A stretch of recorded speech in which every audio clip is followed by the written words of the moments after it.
You're watching the Fantasy Rankings Report only on Fantasy Now Plus.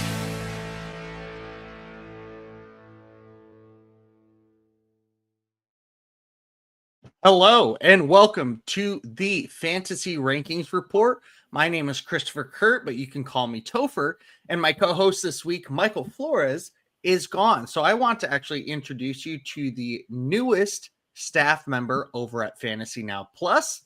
This is Brian. Brian, welcome to the podcast. Thank you.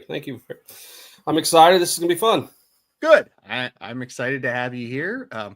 We've become acquainted as of recent, and I really enjoy working with Brian. So this is going to be good stuff. With Brian filling in today, he will be filling in for our running back expert, Michael, and I will be focusing on the wide receivers as normal.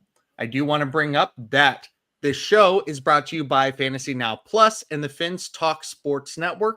And you should subscribe to both channels. The links are in the descriptions below. Really, you should go check it out. Our stuff at Fantasy Now Plus is wonderful. It's up to date. We have shows literally every single day of the week and then some. We're a growing company, so help us out and find stuff useful, hopefully. Okay, I'm going to start off today with our rankings question of the day. In this segment, Topher and Michael, or esteemed guest, will ask each other questions about rankings in any way, shape, or form. We can stick in our areas of expertise or talk about a different position.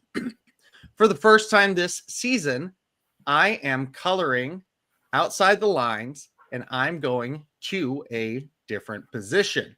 Typically, I have been sticking within my position of expertise. So I do want to bring this question forward.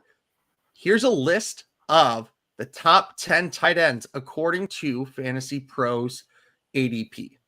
So before the season, which of these players are in the top 10 of fantasy points per game so far this season? So how many of them are actually living up to this ADP hype? Okay, Brock Bowers, Trey McBride, George Kittle, Sam Laporta, Travis Kelce, TJ Hawkinson, Mark Andrews, Evan Ingram, David Njoku, and Tyler Warren were the 10 top drafted tight ends by ADP. So who do you think's actually in there? That's a good one. I would say that definitely McBride.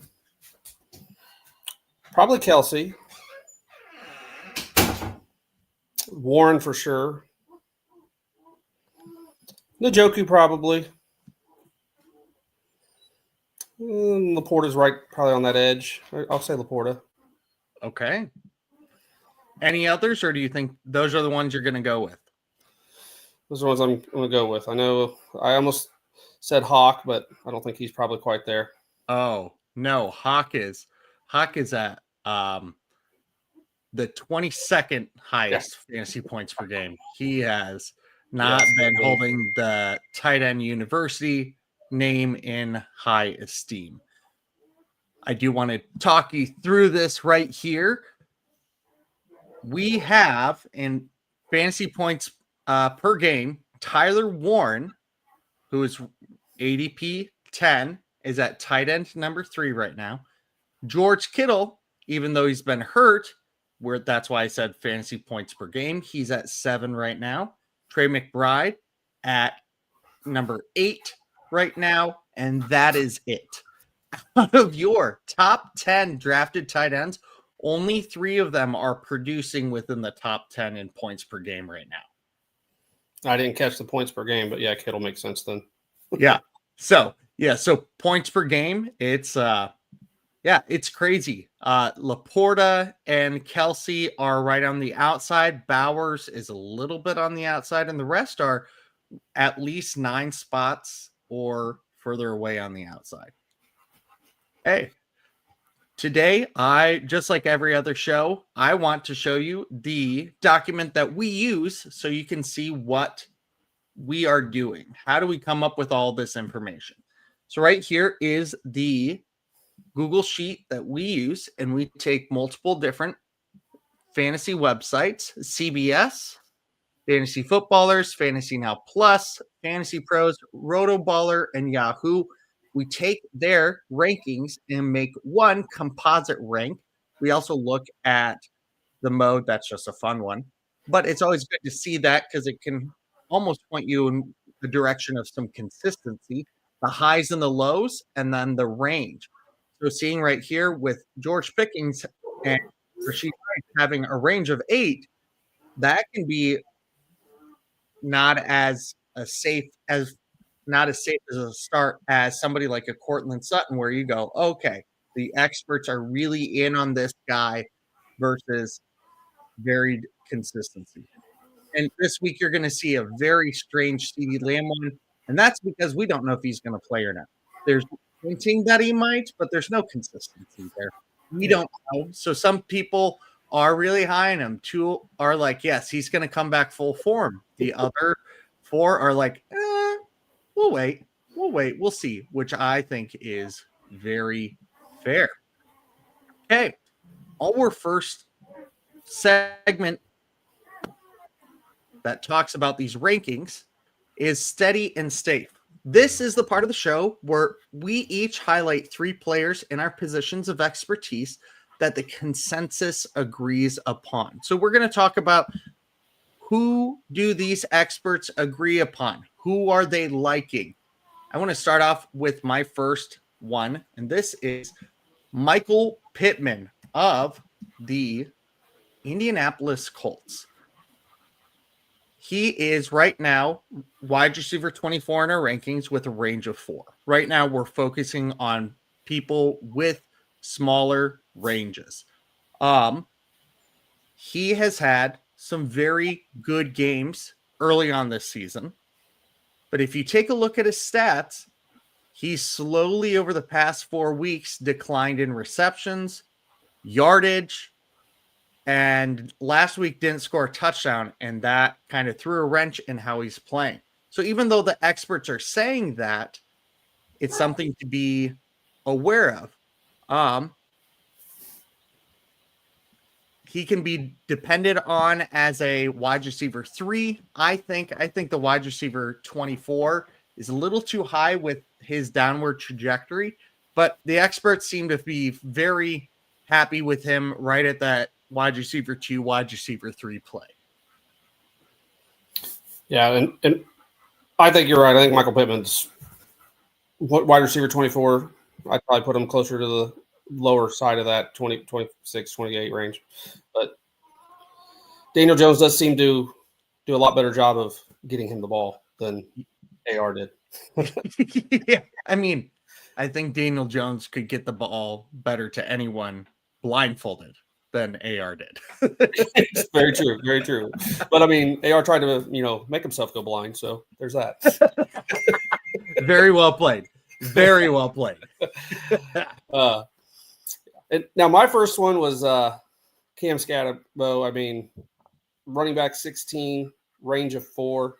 I think personally too low. We all saw what he's capable of, not just this last week, but if you watched him in college, he is going to run you over, and he's just going to keep coming. So as long as he doesn't, get a concussion, I think his range is a little low because he is just going to just bulldoze, and he doesn't stop.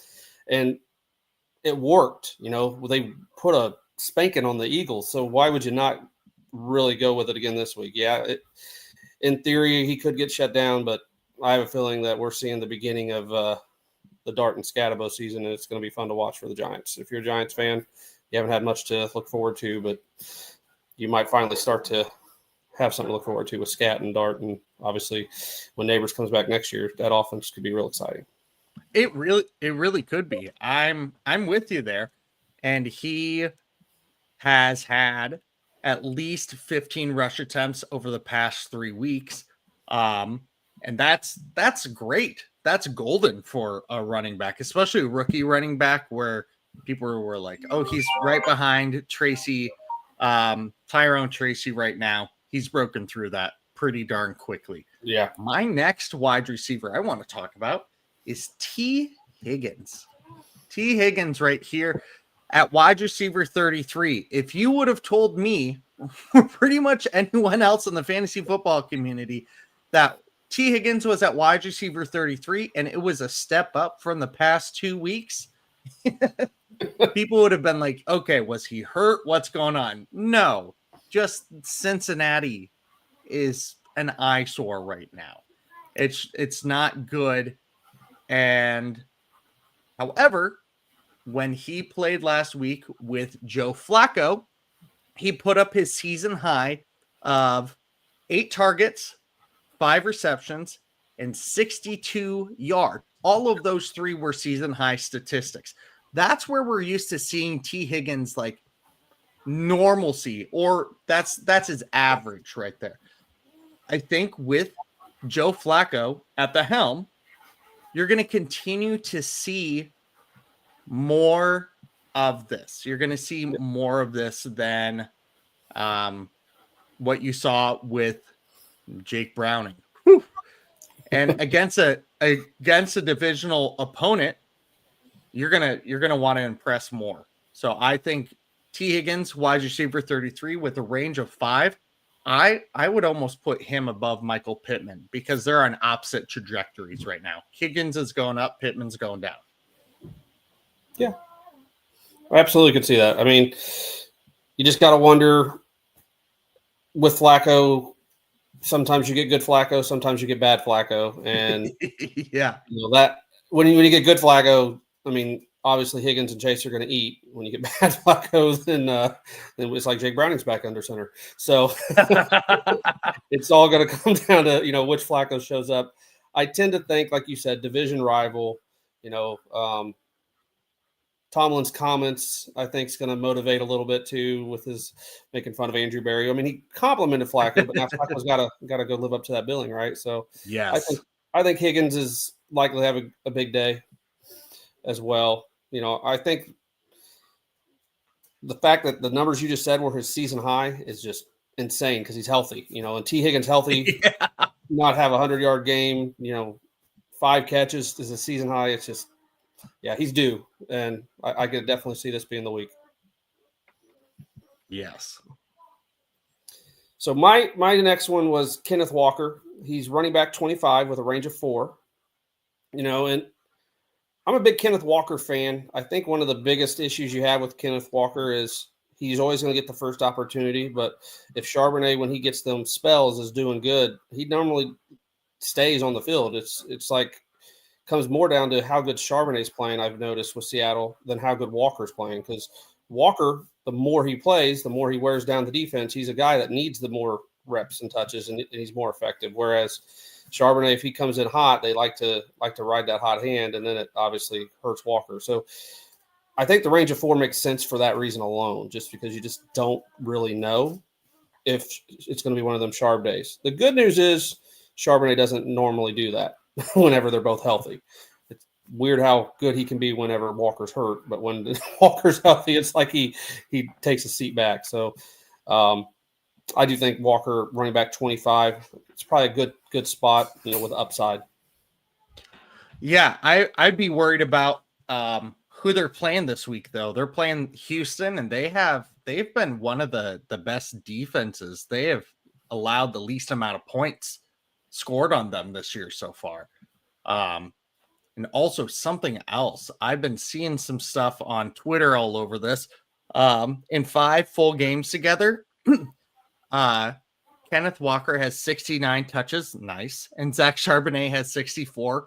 Walker has 326 yards total, and Charbonnet only has 156. Yeah. So even though Walker is kind of not getting the workload that he should be based off of the simple statistics like that, there's other statistics that you can go dive into, but he's doubling his counterpart in yardage. And right now he's got a 49% rush attempt share on the team, and Zach Charbonnet has a 46% rush attempt share on the team. Walker's only on the field for 42% of snaps, while Charbonnet's on the field for 55% of snaps. So there is a snap differential that is happening right there. Yeah. My third wide receiver. Again, if you're telling me that this guy's fantasy relevant in 2025, the beginning of the season, I'm going, what team is he playing for? It is Baker Mayfield's old college teammate at OU, Sterling Shepard, for the Tampa Bay Buccaneers, wide receiver 39. He currently has a range of 5. Now, you might be like, okay, yeah, you've got you're leaning on 4th string wide receiver right here. Yes, you are absolutely right, because he is. He's a 4th string wide receiver. Igbuka more than likely not going to be there. Mike Evans more than likely not going to be there. Chris Godwin not going to be there. Like, they are out their top 3 guys. And last week it showed, because you had Cameron Johnson, whoever that is, like, proud of him for doing what he did last week, but who is he? We don't know this guy. and then we also have Tez Johnson, who is the size of the middle schoolers that I teach, and like, is impressive that he can do what he does without being broken in half. But Sterling Shepard at wide receiver 39 is going to be the most surefire guy to get targets there. He might not get a whole lot of yardage. He's had 2 games above 50 yards, but he hasn't had more than 4 receptions in a game. So, again, wide receiver 39 is a very good play for him. I could see it. I mean, it's so hard to know right now in Tampa. I mean, they're more injured than the 49ers, and that's saying something when it comes to their weapons. You know, not only have they lost all their receivers, Bucky Irving down. I mean, It's just, you know, it's next man up, and they're still winning. I mean, that's the most impressive part about it all. It doesn't look like they're out. No, guys. no. So think about when you have Igbuka, Evans, and Godwin and Irving all on the field healthy together. Oh yeah. That's insane. Yeah, no, I agree. I mean, Baker is showing that he is a top 10 quarterback, dare I say top 5. I mean, he, at least this year. Yeah. You know, he is showing that, you know, the Browns were wrong. Imagine that. And he's got the goods. So he's currently 3rd in MVP odds according to Vegas. Yeah, and I'm sure if they keep winning, I think that'll change. I think he becomes a front runner if they wind up being a top 2 seed in the NFC with what he's doing with less. It's incredible. You know, I mean, I know Mahomes and Josh Allen are always going to be sexy picks, and they're Mahomes and Josh Allen. But what Baker's doing is, I think, so far this year at least, second to none, and should put him in that category. But more about Sterling Shepard, I do think wide receiver 39. You're at that point.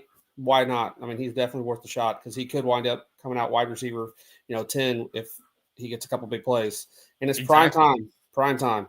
Yep. So I like that. Speaking of the same game, my third running back was David Montgomery, running back 26, range of 1. So the consensus is pretty solid. Yeah. Everyone puts him right in that same range. And David Montgomery this year, really every year, but this year, I think he's kind of playing at a different level because he's not as touchdown dependent on the rushes. He's doing a little bit of everything, and we haven't really seen that as much. And Gibbs is getting a lot more, rushing touchdowns than normal. I mean, they both always get them, but normally it's Montgomery's 2-to-1 ratio. This year, it's not been that way. I think Montgomery's due. I think we could see him have a 3-touchdown performance, which he's getting touchdowns in other ways, but not the rushing touchdowns like normal. So I also think he's due. He could have that goose egg because he's getting a touchdown every week, so eventually you catch up. But primetime football, the Bucs are going to score. I think he's a good play. Yeah, especially after Dan Campbell's comments yesterday saying he would like to get David Montgomery a bigger piece of the pie, quote unquote, in the backfield. Because last week against KC, he only rushed 4 times and had 2 targets. And the week before against Cincy, rushed for 18 times. Then the week before in Cleveland, 9 times. So he's kind of being back and forth, and they want to make sure he's a more consistent part of that offense. And I think that's a really, really good guy to talk about, especially against Tampa Bay. It's gonna be a high offensive octane game. So why not start with start with the running game right there with Montgomery, help lead that, so then Gibbs in that receiving game can shine later on. I like it. Yeah. Okay. We do have a question right here. Benedict. Hello. I've got Igbuka and Purcell out. Should I trade for a wide receiver or get one off waivers? Thoughts?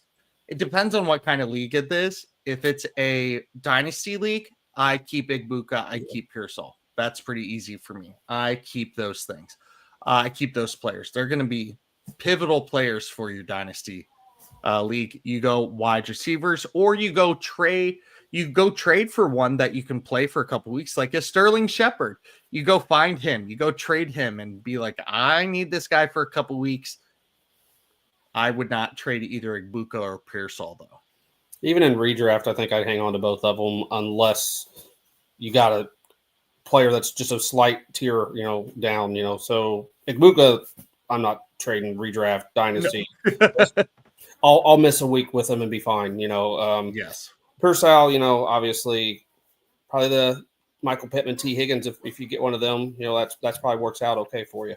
Or here's something that you could do as well, is you could see if you could package him and something else for Zay Flowers, because Zay Flowers has been underproducing right now because Lamar's out. They're on bye this week. So even if the person gets Pearsall, it's not like they're missing out on anything this week either by getting Flowers. And Flowers is I'm a Zay Flowers stan through and through. So I definitely think that would be a great call. Okay, Maddie Randoms, thank you for being here. Do I drop Christian Kirk for Burden and ROS standard? Other wide receivers are Jason, Igbuka, Addison. That's a wonderful wide receiver trio. Yeah, I love that. I would say, yeah, Burden. I feel like Burden is now getting more of the pie. And there's a couple teams out there right now that are looking for wide receivers. I feel like DJ Moore could be one of those guys that comes out of the woodwork and goes to a different team, and that just opens up things for Luther Burden. Yeah, I tend to agree. I think Kirk's going to see his production go down the rest of the season, whereas I think Burden, we're going to see it go up. Right now, Kirk's obviously the better play, but Burden showed a couple weeks ago when he did get an opportunity that when he gets his opportunity, the guy's got the goods. So I'd make that move. Oh, I absolutely would. Thank you. Okay, DJ Moore is hurt too, but I don't know how bad. From what I was looking at rankings, not bad enough that any of the experts were worried, because if they're worried about somebody, they normally don't rank them pretty high. He did not practice today, so that is something to keep an eye out for. But a lot of these players might not, especially with the years of experience he had. It's not like Luther Burden's hurt. DJ Moore, seasoned veteran, phenomenal player. Let's let him heal up more. He knows what he's doing. Yeah. Hobby Steals. Do you guys think I should trade Rico Dowdle for BTJ? I do have Judkins, Jacobs, Bucky, and Rico as of right now. Absolutely. Rico Dowdle has been the running back one for the past 2 weeks. And once Chuba Hubbard comes back, it's going to turn more into a split. Obviously, I don't think Chuba's going to lose his job outright because he's done wonderful things. But Rico's being like, hey, let's remember what I can do. There have been 3 200-plus performances from a skill player this year. 2 of them are Rico. 1 of them is JT. You sell high on Rico Dowdle right now to get BTJ, who is now starting to come back into the ascension where he was last year, where you drafted him to be. That's my thought. I'm a big BTJ guy. I've been very hurt by him this year, as a lot of us have. But that's my thought. What do you think? I absolutely agree. I think Rico got to play the Miami Dolphins. Let's just be real here. And then he got a revenge game against the Cowboys. So do I think Rico Dowdle is good? Yeah, I think he showed that last year in Dallas. But is he Brian Thomas Jr.? Not even on the same stratosphere. And Chuba Hubbard is practicing in a limited capacity already, so there's a good chance he plays this week. Yeah. So do you take the risk of the timeshare when you can get Brian Thomas? No, give me Brian Thomas all day. Yeah, I'm going selling high on Rico Dowdle right now. If I can sell high on him, I've got him in one league, and you literally just gave me the idea. Go sell high on him. Plus, it's a family league. I know none of my family listens to this. And so it's a league I've been in since 2002. Yeah. So that's when I started playing fantasy. I was in 4th grade. When I started playing, my dad and uncle sat down and made me like memorize the magazine and go, okay, here's the first round. Here's the 5 players that have been picked. Who you're picking next, you need to give me 3 reasons why. Okay, give me your, running backs 10 through 20. Why? So I've been ingratiated into this. And so these people were very gung-ho about it before it became very technologically sound. So I can play them like a fiddle. I love that. Thank you. Appreciate it. Hobby Steels, appreciate you. Coach even said Rico can be running back 1 moving forward. Yes, he has, but they have also not committed to putting him as the running back, the starting running back. So, because let's see, Dave Canales said Dowdle has earned the right to help this team, and we will find a way for him to do that. But that does not sound like I'm ready to start this guy. No, that is, yes, he is Robin right now. Robin had a couple great games, but we're still trusting our Batman. Thank you. I was going to add, I would say, if you all remember, when does Chuba play best? When he's doubted, whenever he's supposed to have someone take his job. So I'm pretty sure he's going to come back with a vengeance. So timeshare at best for the rest of the year is what I'd look for Rico to get. Absolutely. Okay. We're going to the main part of the show right now, experts against experts. This is the part of the show where we each highlight 5 players in our positions of expertise that the consensus disagrees on. So we're seeing larger ranges right here, more than likely dipping into different tiers. Speaking of tiers, we will each be highlighting somebody ranked within each of one of our running back or wide receiver 1, 2, 3, 4, 5 tiers, so you can get that progression of here's starters that we should look at, 2, here's flex plays that I should be aware of when I'm on bye or injury, because there's 37,000 wide receivers that are injured right now. It's insane. I'm going to start this off with our wide receiver 1 tier, Rashee Rice. He is finally back, people. Wide receiver 10. He's got a range of 8. Highest ranking is 7. Lowest ranking is 15. Some people have been concerned if, yes, he was injured last year, coming back this year from a 6-game suspension plus an injury, is there going to be limitations? ESPN's Jeremy Fowler stated the Chiefs are going to allocate a heavy workload for Rashee Rice. With the way that the Chiefs are 3-3 right now, they have to get this guy going. In his last 9 games, Rashee Rice has had 85 targets, 67 receptions, 806 yards, and 5 touchdowns. That's incredible in the last 9 games. Mahomes right now is also at the height of his powers. Worthy has not stepped up. Like I told everybody that he wouldn't step up at the beginning of the year. He got hurt, obviously, but then his other 3 games, he hasn't he's had one good game, and the other two have not been anything special, because that's how he was last year. He was a 40 to 50 yard receiver. He was a Khalil Shakir rather than a Rashee Rice, like people wanted him to be. Plus, their opponent, the Las Vegas Raiders, are the 6th best matchup for wide receivers. So he's going to run all over that. Also, thinking about, okay, who took his spot when he was gone? Tyquan Thornton and Marquise Brown, Hollywood Brown. If you take their combined stats, obviously Rice will not amount to this totally, but if you take their combined stats on the year, they have 43 receptions, 574 yards, and 6 touchdowns on the season. If that's what Rashee Rice can come in and get over the next 6 weeks, 40 receptions, 500 yards, and 5 touchdowns. Yeah. This week, he's at wide receiver 10. I think I have him at my wide receiver 4 or wide receiver 5 this week overall.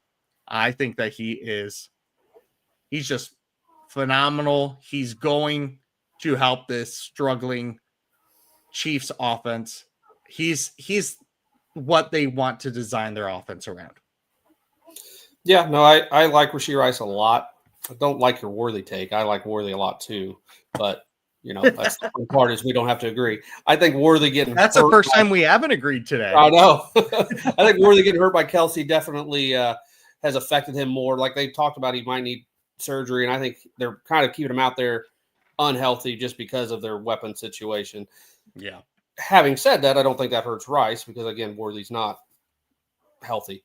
We'll go with healthy. I'm not going to say stepping up. But I do think Rice will produce, and I think he'll produce relatively quickly.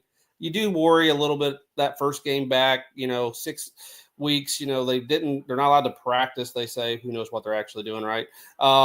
It is not like he's a rookie, so he's got experience with Mahomes. I think he's going to fit right in. I do see Tyquan Thornton definitely his role kind of going away for the most part, but even if Rice just is putting up the numbers Thornton's done most weeks, so you're going to be happy. Obviously, that's not his tier, but Rice is much, much better than Thornton. Thornton couldn't stick with the Patriots, who have struggled to have receivers worthwhile, so he was a needed piece, and now you get a premier receiver to replace him. I agree. I think Rice definitely finishes inside the top 10 this week at wide receiver. Awesome. Now, my first one is tier 1 running back was Quishon Judkins. He's running back 8, but he's got a range of 9, 5 to 14. To me, that's just kind of crazy. He's been a workhorse really since he got the chance. We watched him basically from the very first game take all the carries, and they didn't care that they had 2 other running backs that were capable. It was like, all right, we're just going to feed the guy. In 3 of those games, he's had 18 carries plus all the way up to 23. So he is getting the volume. The only thing that hurts him, he's only got 2 touchdowns on the year. That's not ideal. You're not getting the TDs yet. But guys, he's playing Miami. If he's not running back 5 this week against Miami, we saw what they made Dowdle, who we already talked about, and Vidal look like the last 2 weeks. I'm a Miami Dolphins fan. That rush defense is Swiss cheese. The linebackers lead the league in tackles, not because they're just elite tacklers. It's because the defensive line, everyone gets to that next level because they're just not doing their job. And I'm also an Ohio State fan. So Judkins, I watched the guy. That guy, when he gets after that first hit, good luck. He's just a guy that's going to keep going. So I really would not be surprised if he's running back 1 this week. I mean, against Miami, I think he's just going to dominate them. The one thing I would say is he's not getting a lot of catches, so he's not getting PPR, but I don't think that matters for him this week because he's just going to run all over Miami. Yeah. Oh, yeah. I love his talent. I agree. There's nothing stopping the running game in Miami. They are just they're a platinum gold card of, yes, my running back is going to kick your butt no matter how good or how bad my team is. they're just going to stomp you. Yeah, I think he's a great pick to talk about. We do have a question right here from Sean. Do I start Kittle or Dowdle in my flex spot? He does say I have Tyler Warren in my tight end spot. I think it depends on if Kittle is actually playing and is he up? Like, is he fully ready to go? Limited in his return to practice. Something you do have to be aware of is that Atlanta is devastating to the tight end. I want to say that they are averaging 2 receptions and 17 yards per game to the tight end this season. That's insanely low. And yes, George Kittle is somebody that can outdo that. He's a generational talent at the tight end position, but coming off of an injury, I'm not totally sure. I would start Dowdle. I love me some George Kittle. I'm from Iowa. I grew up an hour, 15 minutes north of Iowa City. I'm a Hawkeye fan for life. I think the smarter thing would be to start Rico, unless if we hear like Rico's just not going to play very much at all. That's where I'm at. What do you think? Yeah, I think this one's almost a Sunday decision. You need to know 2 things. How much is Kittle going to practice? Does he log a full practice? And same thing with Chuba. If Chuba's limited all week and Kittle's limited all week, I think it's an easy decision. You start Dowdle. It is that stat you said, though, I do got to add. Now we understand why Kyle Pitts is so bad. He's just trying to do what his defense allows. But I would definitely lean Dowdle unless those 2 things happen. If Kittle gets full practice and Chuba gets full practice on Friday, then I'd probably go Kittle. But otherwise, I'm going Dowdle. I like that. That's definitely a Sunday thought. I like that. Good. Wide receiver 2 tier for me is Jalen Waddle. He's wide receiver 13. I tend to stray away from the wide receivers that are up at the top of the tier 1 and tier 2 because more than likely those guys are going to be starting for you. But the range of 10 really threw me. He's got a range of 10, but it's a good thing. He's at wide receiver 8 to wide receiver 18. So some people are like, yes, he needs to be a starting wide receiver 1 for your team. And this is from Twitter. This is the user handle FSSOSEQ fantasy start sit and something or else. Something. Since Tyreek Hill went down, Waddle is averaging 8.5 targets, 6 receptions, 102.5 yards, and half a touchdown per game. The Browns have gone back-to-back games, allowing a wide receiver to get at least 9 targets and 95 yards. On top of that, at least 19 points per game. It didn't say if it was PPR, standard half-point PPR, but 19 points, no matter what the format from your wide receiver, is happening back-to-back weeks.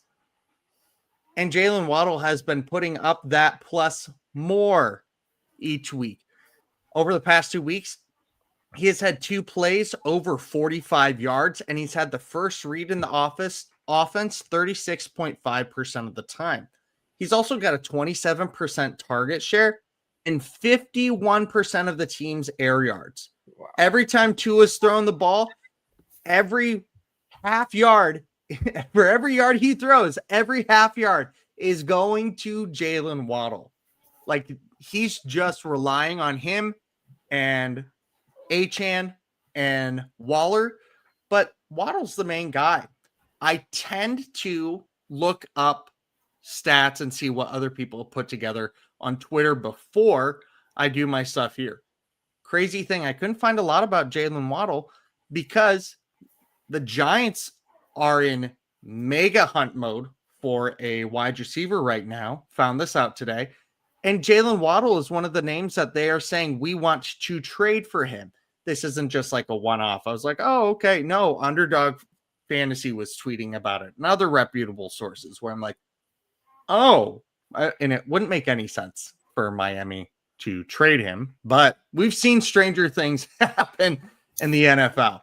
But this week, he should stay in Miami, and you should be very confident in starting him. I agree with pretty much everything you said there. I am a Dolphins fan. I watch, unfortunately, every Dolphins game this season. Matter of fact, when we took the lead, I messaged my buddies, yeah, well, watch this next minute. We're going to lose. I knew it. It's just, you just know what's going to happen. That defense can't stop. And Tua, as much as, people want to hate him, he's playing great. He just needs to not talk so bad in the media, but he's playing great ball without Tyreek Hill. That's never something that we've been able to say. When Tyreek's been down, Tua has not stepped up, and Waddle hasn't either. Waddle has always had these gimmicky plays where he gets hurt and he'll miss time. And he's on another level right now. When you watch Waddle, he's always had the talent. He's staying healthy. Tua's got no one else that he trusts. I mean, when he throws a chain, he's throwing him a little swing pass. That's not going to do much unless a chain, breaks it. When he's throwing it to Waller, it's almost always when it's in the red zone. So every other play, guys, he's looking at Waddle, and yes. I agree with you. It's an easy play this week. The Browns, makes it even easier.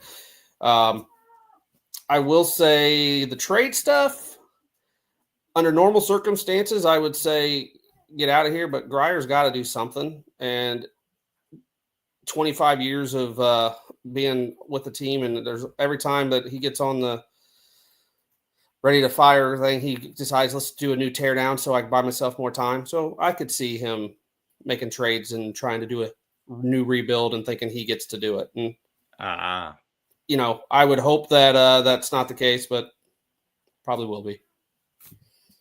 I could see that. Yeah.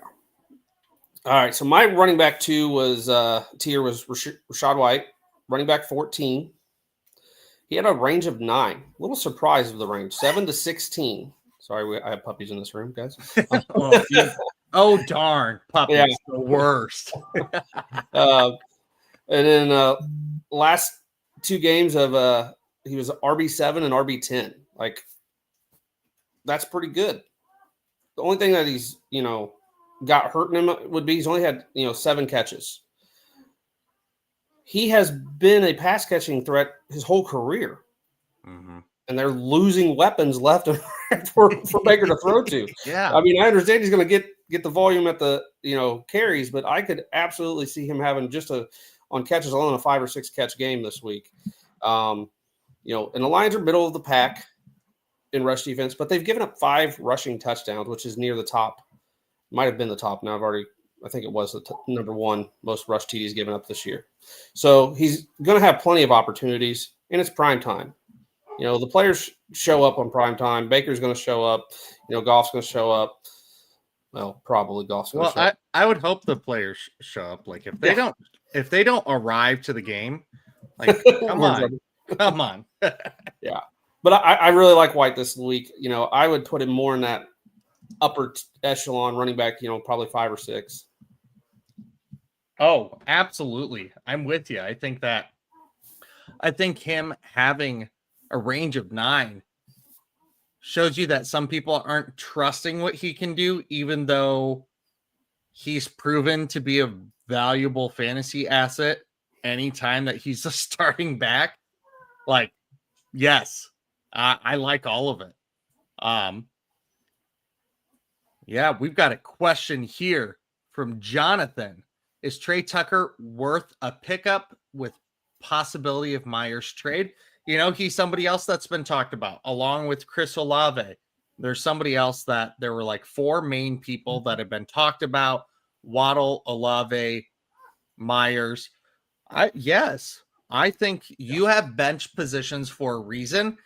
And yes, you need them for bye weeks and for injuries.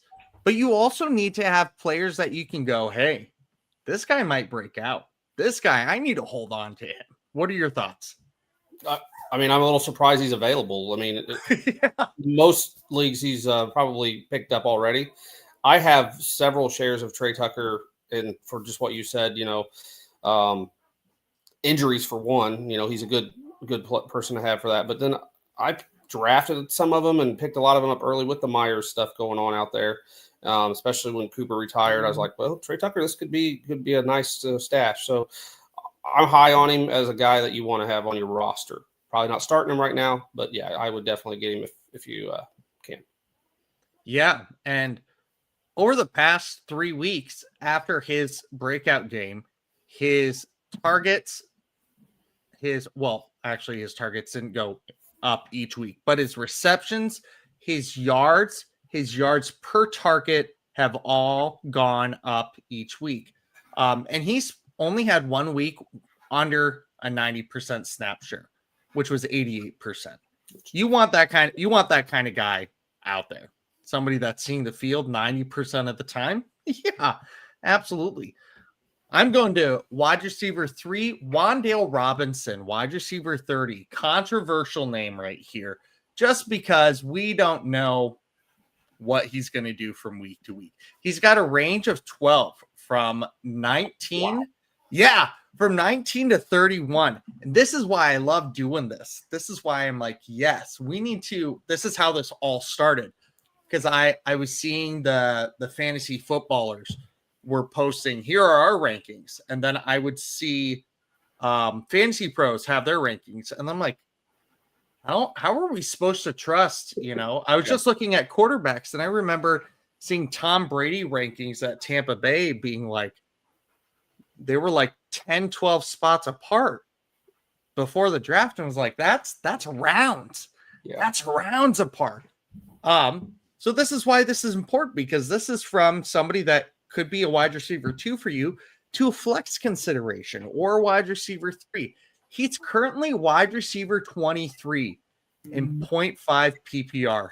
He's a wide receiver 2. Nobody's talking about this. Last year, I brought this up as well. Last year, he was wide receiver 41 in PPR. Nobody talked about that. He was top 10 in targets last year in the league.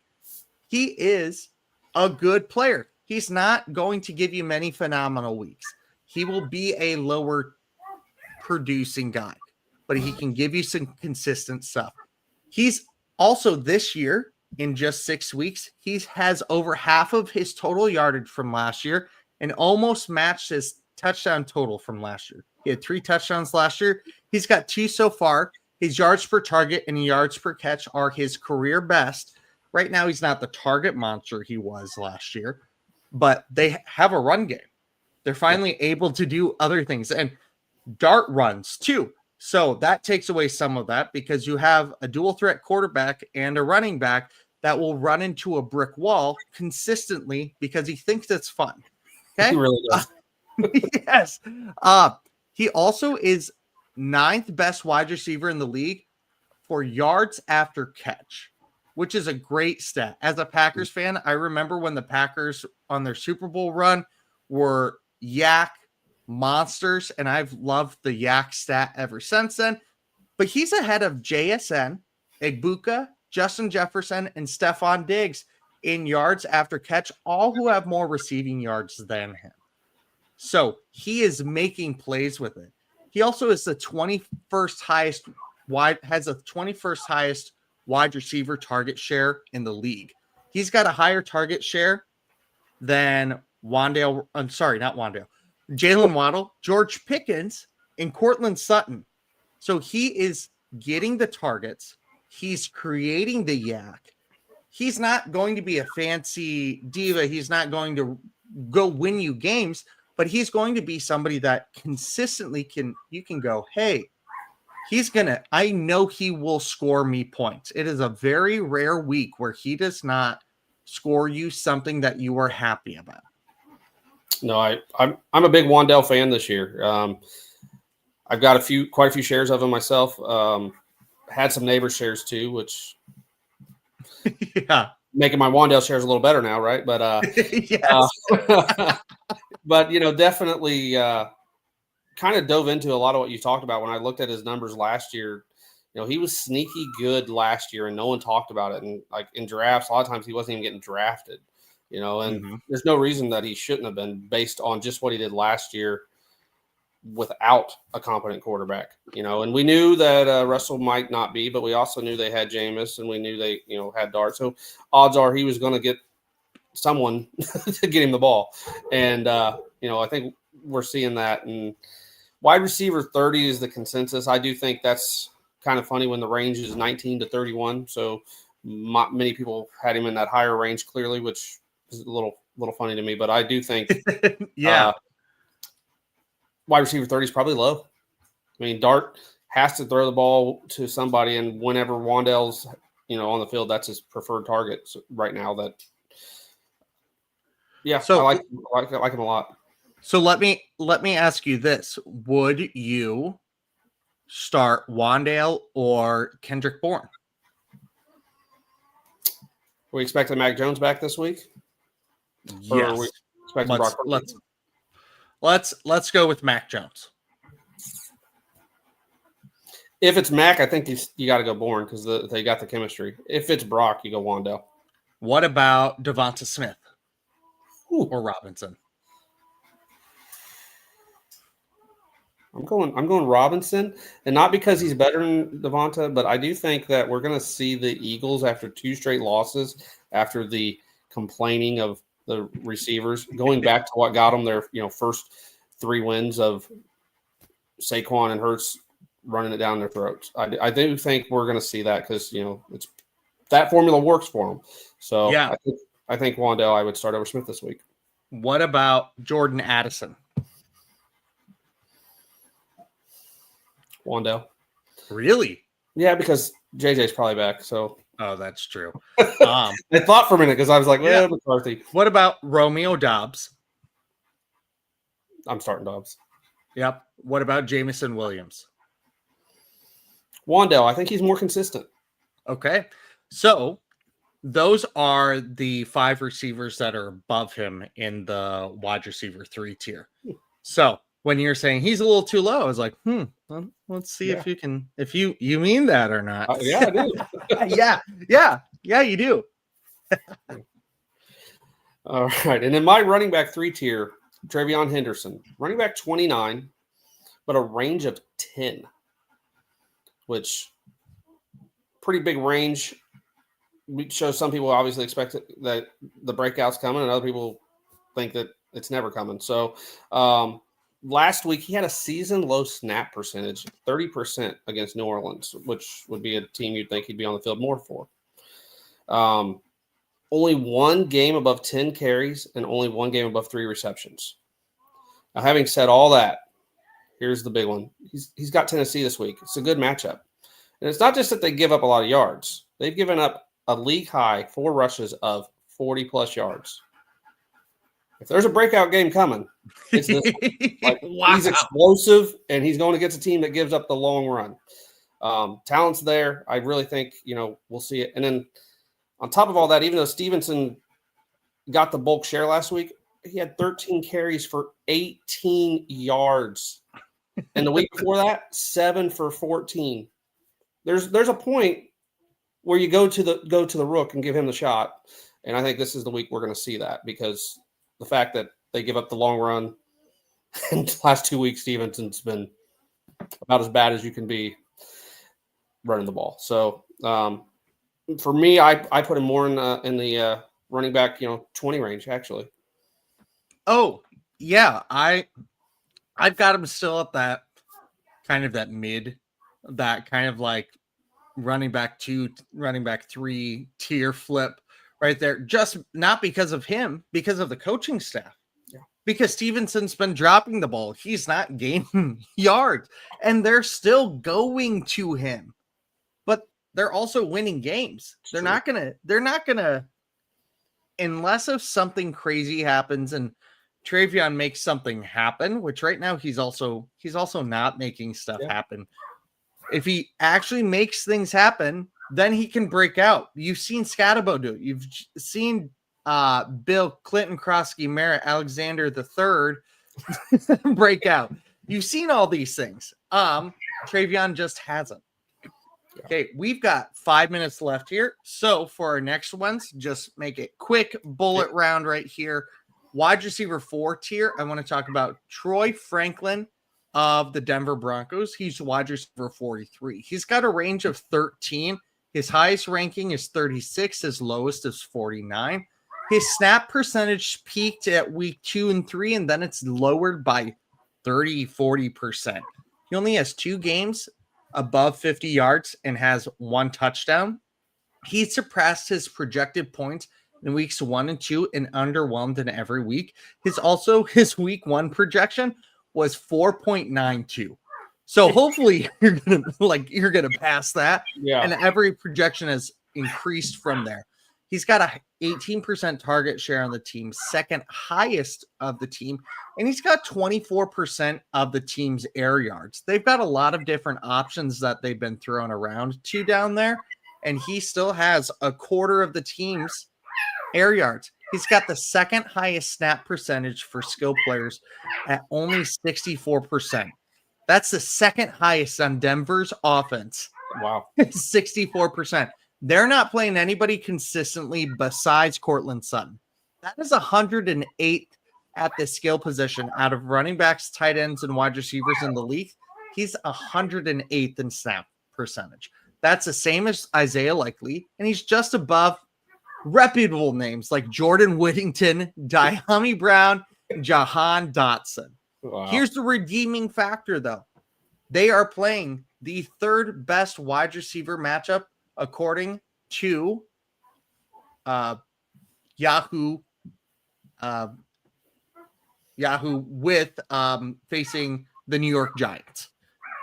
And the Broncos need a redemption after the New York Jets game overseas last week because that was rough. That was whew.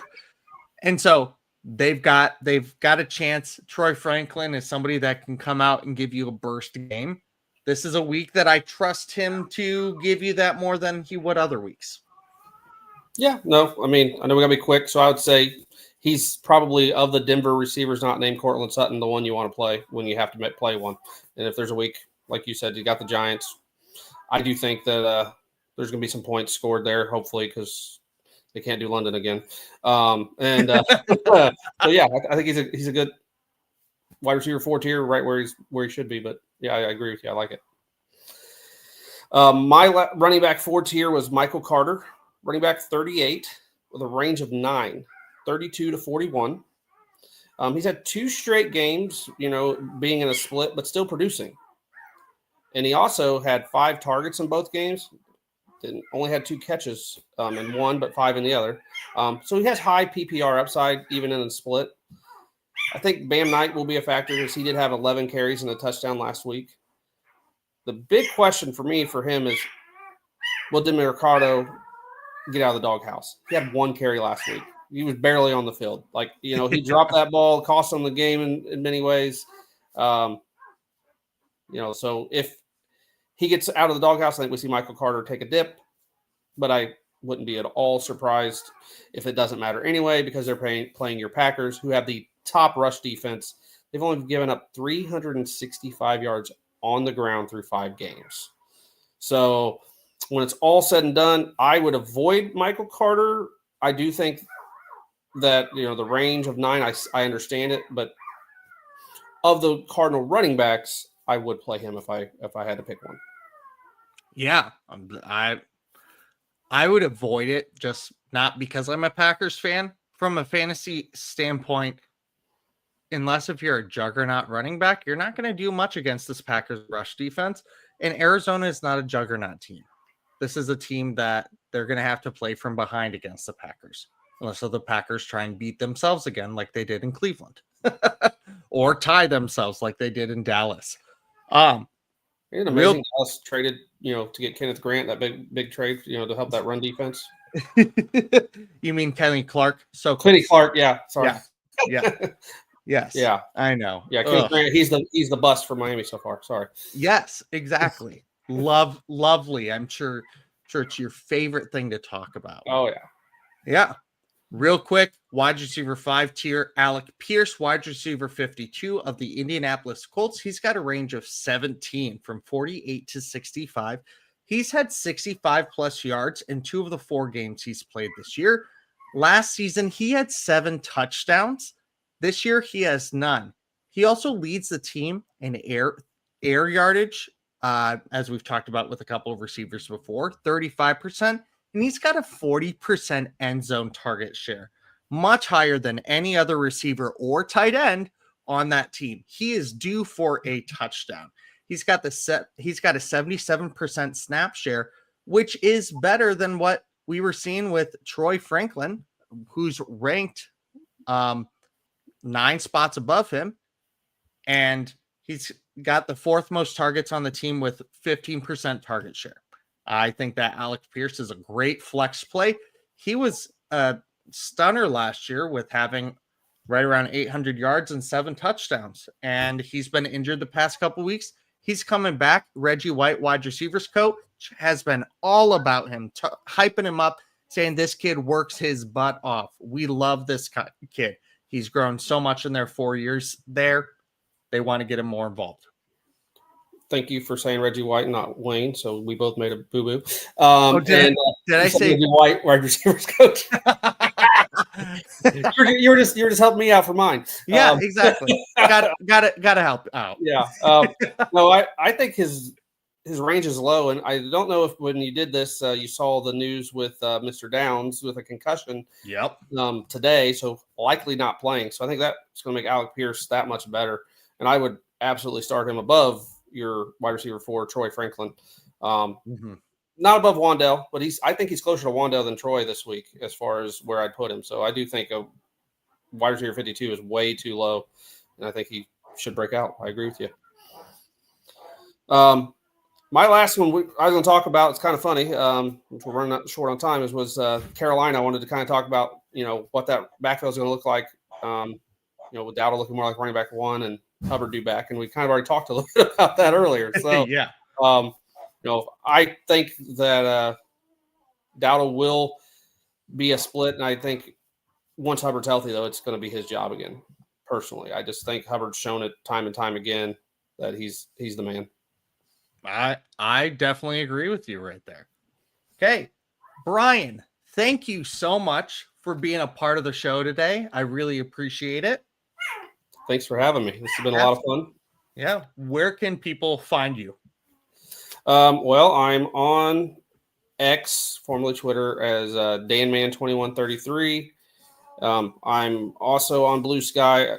My handle's supposed to be getting changed soon to the Fantasy Now Plus, so I don't know what the handle will be, but right now it's Brian, not Miracle, at bluesky.com, I believe is how they do it on there. It's real long, And then, I'm going to be doing more and more on the Fantasy Now Plus platform, as we get ramped up here. So hopefully you see me more on these podcasts as well, and doing these shows are a lot of fun and definitely enjoy them. Good. Yeah. It's been a lot of fun having you here and hearing the little puppies in the background. I know. I had a headset and it quit working right as I came into the studio. I was like, well, I guess we're going to do without that. So I tried to help with the background noise. I thought I chose a perfect location because they're not going to be that loud, but then they went the headset. So you know what? My dogs tend to have entrances in this podcast, 2 in this show, where whenever my husband comes home, they just are all barking. I've got 2 corgis and a German Shepherd, all loud breeds. So, yeah. Well, the puppies are German Shepherd puppies. Mom in there with her 8 pups. So they were just born. What's today? Wednesday. So like 4 days ago. So they're, oh my goodness. Yeah, they're very vocal to an extent, but they're not too bad yet. In about 2 weeks, and they're going to be barking a lot. So at least right now, that's all we got. Yes, that's fair. Okay. Well, again, you can find. Oh, I forgot to say, you can find me at Topher K44 on Twitter, X, Blue Sky, Venmo. You can send me money, whatever works. Thank you so much for ingesting this however you are, whether it's in the car, whether you're watching this live. whether you're listening to this somewhere at home and you don't want to be listening to it, but your spouse or friend is playing it for you. Thank you for still being a part of it. And we will catch you next week on the Fantasy Rankings Report. Deuces. Thanks for listening. Be sure to like and subscribe wherever you watch or listen to podcasts. We'll be back next week for more ways to win your league.